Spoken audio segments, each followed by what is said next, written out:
Hi friends, Mr. Ben here, and today for Science Explorers, I wanted to talk to you about George Washington Carver. Now, if you're unfamiliar, here is a picture of this individual, though many of you may know who this person is, as he is famous for having come up with many different ways to use peanuts. And that's because he was an agricultural scientist and an environmentalist. Now, he was born in 1864 into slavery in Newton County, Missouri. We don't actually know the month or the day, and even the year is in question because they did not keep records. And slavery was abolished in 1865, but as we know, that was just a small step in the right direction to help black Americans achieve equality in America.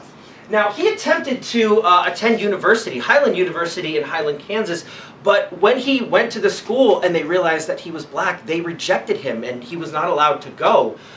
So he kind of moved on with life, and he kept trying, and eventually he found a music teacher who recognized his talent and intellect, especially with art, and encouraged him to go to Iowa State Agricultural College for botany, which he did graduate with a master's degree, and that kind of led him into his environmentalism.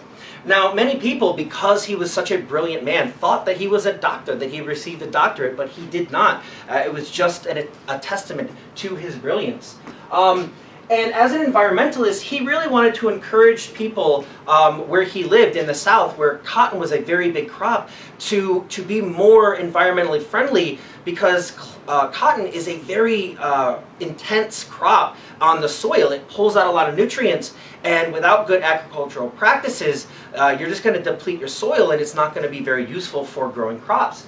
So today for Science Explorers, I want to do something just a little bit different. Normally we have an experiment or a demonstration that you could do right at home, and it can be done in a few minutes or even just a day. But what I want to talk to you about today can't be done in one day, but it's something to kind of keep in mind, especially if you're a gardener. And that's something called crop rotation, all right?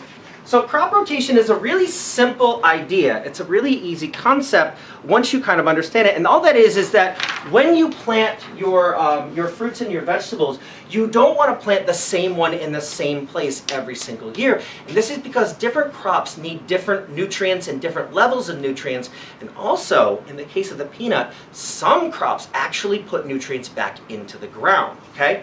So with our crop rotation here, you plant your tomatoes in this section, and your peanuts here, your squash here, and maybe your peas here, but then you're going to move them around in a cycle. Now, why are peanuts and other legumes like peas so important? And here is I couldn't get a picture of it because unfortunately our internet is down today at the time of this recording. So this is a picture of what a peanut plant looks like, and there's what the peanuts are.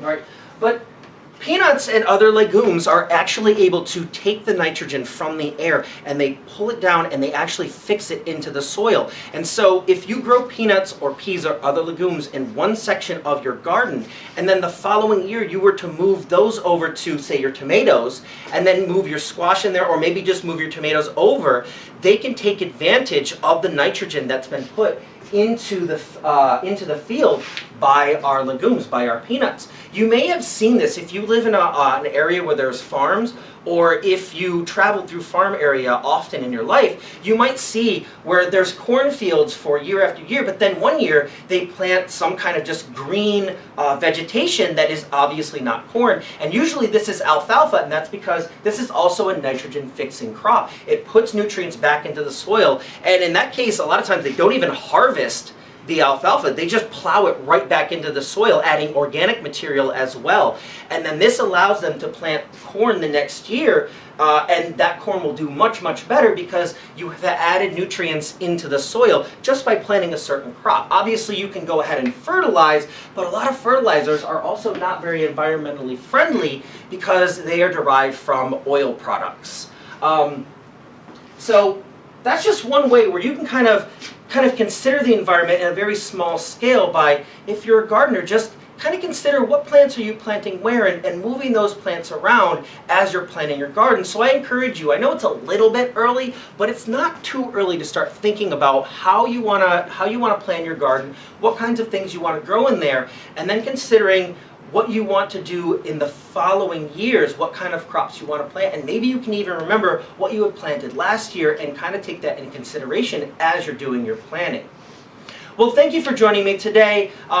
Today is the last Science Explorers for Black History Month. Next month, we have Women's History Month, where we will highlight different women in science and other kind of scientific fields, as well as for story time, consider women in consider women who have written excellent books or books about some of the women that we may be covering. So, hope to see you next time. Until next time,